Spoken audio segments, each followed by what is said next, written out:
West ইন্ডিজের বিপক্ষে one day সিরিজে টাইগারদের স্কোয়াডে থাকছে না একাধিক তারকা। মুশফিক ওয়ানডে সিরিজ থেকে ছিটকে গেছেন অনেক আগেই। শান্তর খেলাও অনিশ্চিত। সম্প্রতি তার কুঁচকির ব্যথা থেকে এখনও সেরে উঠতে পারেননি তিনি।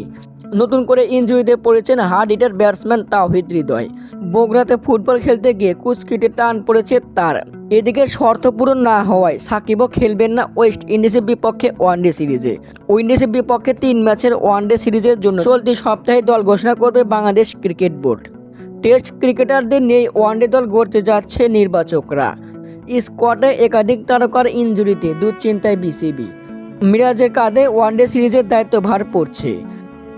এদিকে সাকিব আল হাসানের দলে না থাকার আসল কারণ হলো বিসিবি ফারুক আহমেদ তার শর্ত পূরণ করতে পারবেন না। সাকিবের শর্তগুলো হলো দেশে খেলার স্বাধীনতা, ব্যাংক অ্যাকাউন্ট উন্মুক্ত করে দেওয়া এবং দেশে ফেরা ও বিদেশে যাওয়ার নিশ্চয়তা তাকে দেওয়া।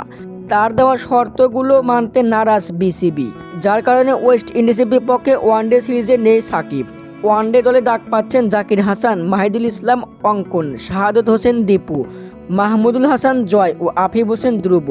বিডি নিউজ, হৃদয় হাসান।